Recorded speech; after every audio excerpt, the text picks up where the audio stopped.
सबके पुण्यों का फल पूरा हो गया। कठिन काल हमारे विपरीत हो गया।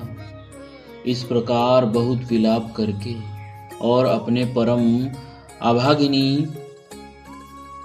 को परम अभागिनी जानकर माता श्री रामचंद्र जी के चरणों में लिपट गई। हृदय में भयानक दुसह संताप छा गया। उस समय के बहुविध विलाप का वर्णन नहीं किया जा सकता। श्री रामचंद्र जी ने माता को उठाकर हृदय से लगा लिया और फिर कोमल वचन कहकर उन्हें समझाया।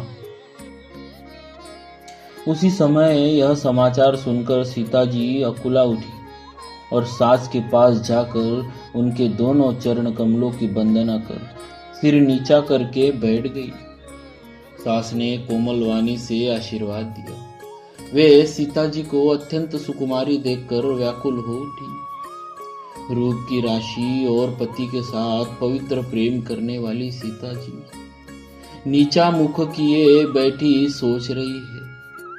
जीवननाथ, प्राणनाथ वन को चलना चाहते हैं। देखे किस पुण्यवान से उनका साथ होगा। शरीर और प्राण दोनों साथ जाएंगे या केवल प्राण ही से इनका साथ होगा। विधाता की करनी कुछ जानी नहीं जाती। सीता जी अपने सुंदर चरणों के नखों से धरती कुरेद रही है। ऐसा करते समय नुपुरों का जो मधुर शब्द हो रहा है, कवि उसका इस प्रकार वर्णन करते हैं कि मानो प्रेम के वश होकर नुपुर यह विनती कर रहे हैं कि सीता जी के चरण कभी हमारा त्याग न करें। सीता जी सुंदर नेत्रों से जल बहा रही है। उनकी यह दशा देखकर श्री रामचंद्र जी माता कौशल्या जी से बोली, हे तात, सुनो, सीता अत्यंत ही सुकुमारी है तथा सास ससुर और कुटुंब भी सभी को प्यारी है। इनके पिता जनक जी राजाओं के शिरोमणि हैं। ससुर सूर्यकुल के सूर्य है और पति सूर्यकुल रूपी कुमुद वन को खिलाने वाले चंद्रमा तथा गुण और रूप के भंडार है। फिर मैंने रूप की राशि, सुंदर गुण और शील वाली प्यारी पुत्रवधू पाई है। मैंने इन जानकी को आंखों की पुतली बनाकर इतने प्रेम बढ़ाया है, इनसे प्रेम बढ़ाया है और अपने प्राण इनमें लगा रखे हैं। इन्हें कल्पलता के समान मैंने बहुत तरह से बड़े लाड़ चाव से के साथ स्नेह रूपी जल से सींच कर पाला है। अब इस लता के फूलने फलने का समय विधाता वाम हो गए। कुछ जाना नहीं जाता कि इसका क्या परिणाम होगा। सीता ने पर्यंक पृष्ठ, पलंग पृष्ठ, पलंग के ऊपर गोद और हिंडोलो को छोड़कर कठोर पृथ्वी पर कभी पैर नहीं रखा।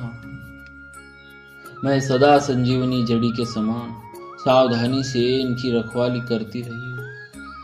कभी दीपक की बत्ती हटाने को भी नहीं कहती। वही सीता अब तुम्हारे साथ वन चलना चाहती है।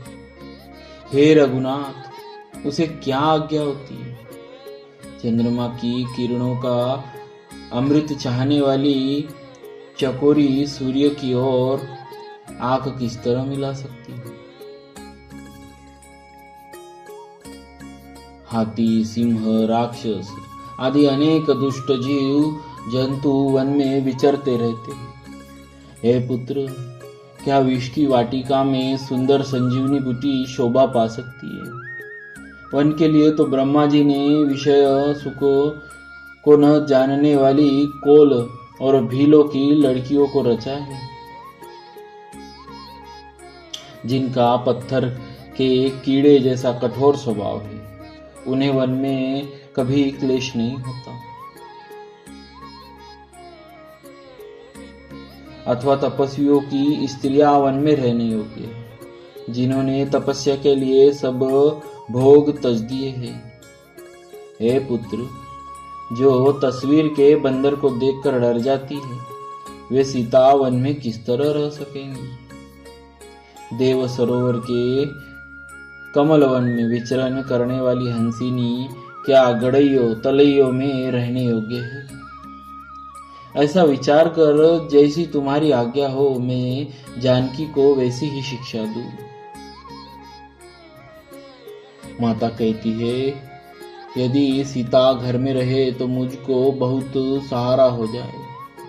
श्री रामचंद्र जी ने माता की प्रिय वाणी सुनकर, जो मानो शील और स्नेह रूपी अमृत से सनी हुई थी, विवेक में प्रिय वचन कहकर माता को संतुष्ट किया। फिर वन के गुण दोष प्रकट करके वे जानकी जी को समझाने लगे। बोलिए श्री सीताराम जी महाराज की जय। भक्तवत्सल भगवान